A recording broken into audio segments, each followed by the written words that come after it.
أحد أخطر الأبواب التي فتحت علينا وكانت سر هزيمتنا المنكرة في هذا العصر جاءتنا من قبل نسائنا، نساء المسلمين. والله والله والله إن نساءنا فعلوا في أمتنا مثلما فعل الرماة يوم أحد، تركوا الثغر خاليا فدخل منه أعداؤنا. يشتكي كثير من الناس إلي أن أولادهم ليس عندهم أدب. يشتكي لي كثير من المدرسين في المدارس إن الأولاد ليس عندهم أدب، والولد يتحدى المدرس، والمدرس لا يستطيع أن يفعل معه شيئا بعدما دخل النظام الأمريكي في بلاد المسلمين، وهو ممنوع معاقبة الطالب. الآن في المدارس الطالب في المدرسة إذا ضربه المدرس أو عاقبه يذهب إلى قسم الشرطة يعمل محضر. وأنا أعرف بعض تلامذتي الذين يدرسون في المدارس خد قضية سنة سجن عشان تلميذ رفع عليه قضية، خد سنة سجن. لما الولد يدخل المدرس السجن أي إصلاح تطمع فيه؟ في الغرب ممنوع الضرب، دخل إلينا هذا أصبح التلميذ الذي أمن العقوبة وقد أساء الأدب وليس عنده أي استعداد لقبول التربية، إذن من يربيه؟ ليه في الغرب ممنوع الضرب؟ أنا ذهبت في بعض المؤتمرات إلى أمريكا في شيكاغو، وكان في أستاذ في كلية الهندسة في شيكاغو، كان أستاذ في كلية الهندسة في جامعة الأزهر، وبعدين بيقص علي قصة. هو عنده فيلا، وبعدين هناك مافيا خطف الأطفال بياخدوهم يبيعوهم قطع غيار، وهو عارف كده كويس. المهم بيقول إني أنا قافل باب الفيلا كويس، والولد ابني بيلعب في الفيلا يعني في الحديقة. بقول خرجت عشان أشوف، لم أجد الولد، جنوني. قلت الولد خرج من، لقيت الباب مفتوح، الولد خرج، إذا حد خطفه هيبيعوه قطع غيار. خرجت إلى الشارع أجري كالمجنون، تمام؟ قعد يجري بالسيارة بتاع، المهم وجد الولد على ضفاف نهر يلعب. بقول لم أتمالك نفسي وما عرفتش أنا بعمل إيه، ولطش في الولد ويضربه بالإقلام والشلاليت والبتاع، ويا ابني كذا ويا ابني كذا. بقول وبينما أنا أضربه إذ مرت دورية، الضرب ممنوع. بقول خدوني 21 يوم مسجون، 21 يوم عشان ضبطوني أضرب ابني. قلت له أنا بضربه الولد، أنتوا عارفين الأولاد بيخطفوا وقطع غيار، ولم أتمالك نفسي. إزاي خرج؟ إزاي؟ قالوا له لا عذر عندك، مش عايز ما تضرب ولد، الضرب ممنوع، تمام؟ واخدوه سجنوه، وبعد خرج بقى بعد تعهدات وإمضاءات وتوقيعات وبتاع ما يعملش كده تاني. لماذا لا يضرب الولد؟ عشان يطلع على مزاجه، يطلع على كيفه، مفيش حد يأدبه، مفيش حد يضربه. في هذه الرحلة جاءني رجل من الصعيد من عندنا بقى له 35 سنة، جاي يشتكي لي همه. قال لي أنا هنا بقى لي 35 سنة. تصور يا شيخ، أنا بيني وبينك يعني قلت لو أنا ليا حرية كنت قلعت اللي في رجلي وضربته بيه. وهو بيقول لي تصور يا شيخ، عايزني أمصمص شفايفي يعني، وبقى له 35 سنة، وجاي دلوقتي يقول لي تصور يا شيخ إن بنتي لها أصدقاء، أنت عارف النظام هنا في أمريكا وبتاع، والبنت لما بتكبر بيبقى لها صديق، والولد بيبقى له صديق له صديقة وحاجات زي كده. قلت له وبعدين؟ قال لي لقيت بنتي جايبة صديقها في الفيلا وعايزة تدخل، فوقفت على الباب ومنعتها من الدخول طبعا. قلت لها لا، ازاي تدخلي انت وصديقك الفيلا عندي؟ لا خديه وروحي بعيد. يا سلام على الصعبانه بقى، ده صعيدي بقى وده محامي، بيقول لها خديه وروحوا بعيد، وعارفين طبعا لما هو ياخدها ويروح بعيد هيعملوا ايه يعني، بس ده صعيدي ده محامي يعني، قال خديه وروحي بعيد. لكن في البيت لا، قالت له لا انا هدخل البيت، قال لا ما انتش داخله، فضربها بمجامع يده، ما انتش داخله البيت. طلبت الشرطه، جت الشرطه خدت الوالد المحترم بهدله وعقوبه ومنعته من دخول الفيلا. البت اشترطت كده، ابي لا يدخل الفيلا برجله. طب يروح فين الراجل ده؟ 35 سنه والفيلا ده شقه عمره، هيقعد هينام على الرصيف؟ تمام. فقال جعلت ادور على اصدقائها انها تسمح لي انام في الفيلا، تسمح لي انام في الفيلا. ممنوع الضرب والعقوبه والكلام ده ليه؟ عشان الولي يطلع بمزاجه، تحكمه اهواءه. انت عارف الشجره اللي انت بتزرعها قدام بيتك، العود ده، انت بتعمل ايه في الشجره دي؟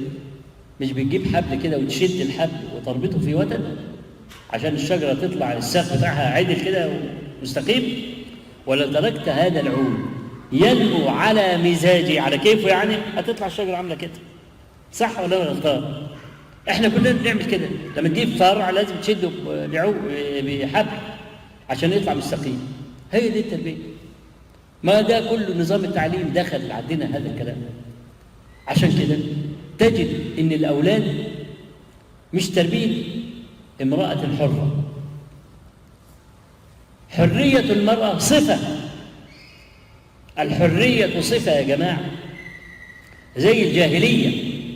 الجاهليه ليست فتره زمنيه كانت قبل الاسلام، الجاهليه خلق.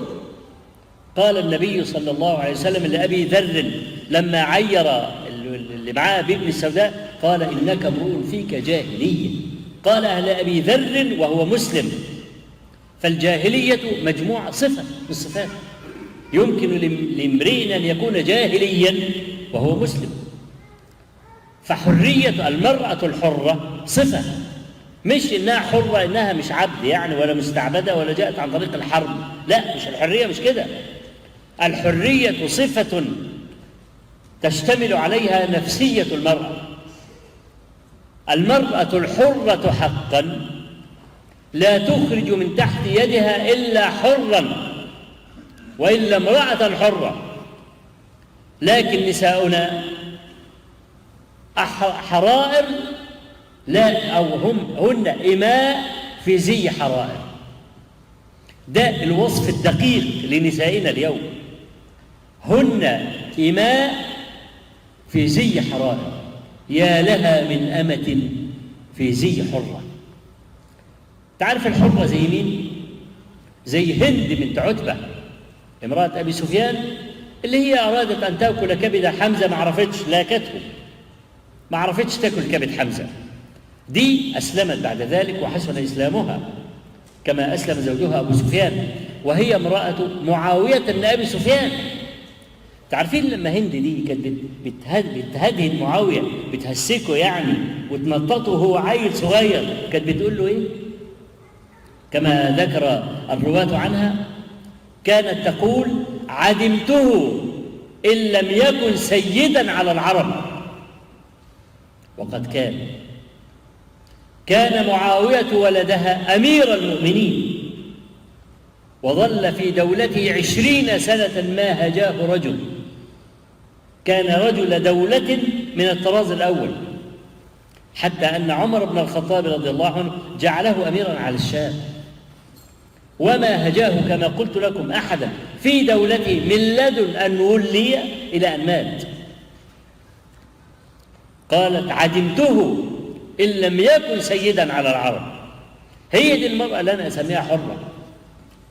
مش تجيب لي واحدة مش عارفة رأسها من رجليها ولا يمينها من شمالها ولا عارفة تربي أولادها وتقول لي دي حرة. لا والله، وإن كانت حرة في الظاهر لكن ليس لها نفس حرة. المرأة الحرة لا يكون هذا نسلها ولا يكون هذا نتاجها، هند بنت عتبة هذه لما أراد النبي صلى الله عليه وسلم وأمره ربه أن يأخذ البيعة على النساء، فمن ضمن ما أخذ عليهن ألا يأتين ببهتان يفترينه بين أيديهن وأرجلهن، وفي الرواية الأخرى ألا يزنين. فقالت هند: يا رسول الله أو تزني الحرة؟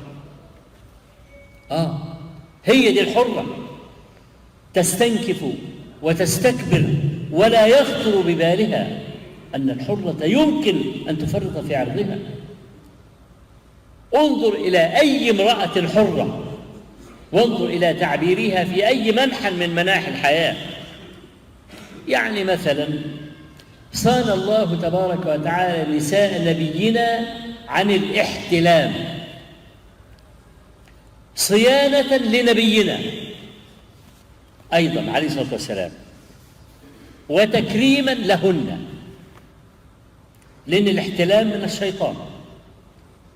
احتلم رجل أو احتلمت امرأة، هذا من الشيطان كما قال نبينا صلى الله عليه وسلم.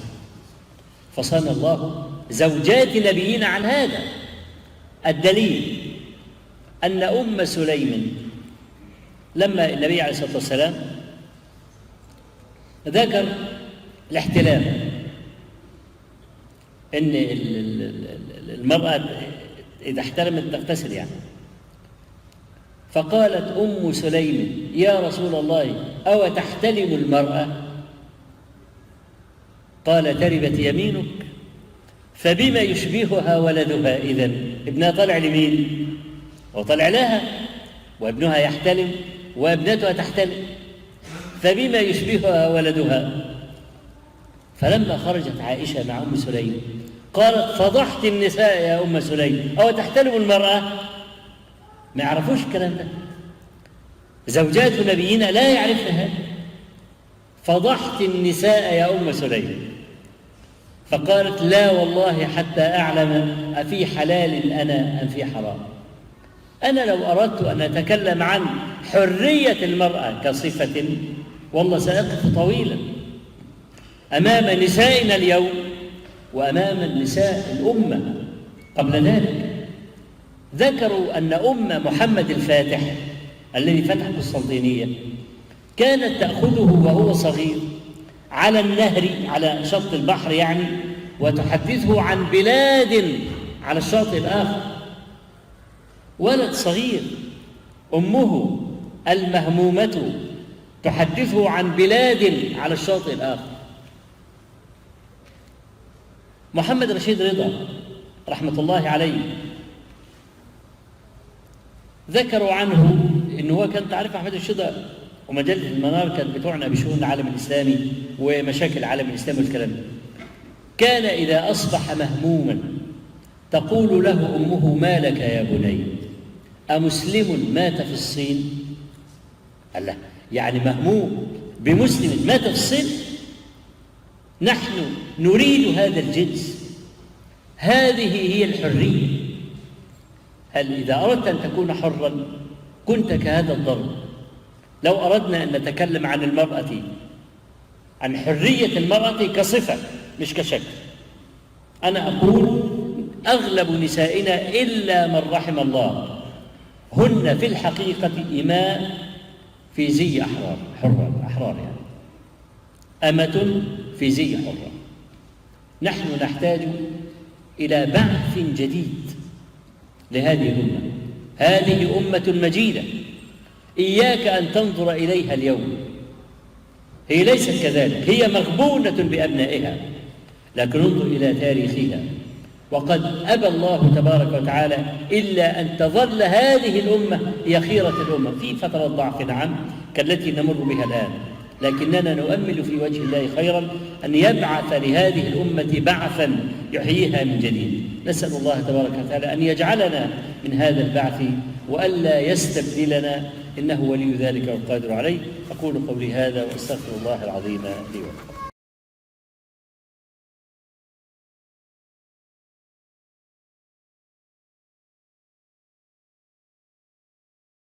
والله يدعو إلى دار السلام. والله يدعو إلى دار السلام ويهدي من يشاء إلى صراط مستقيم.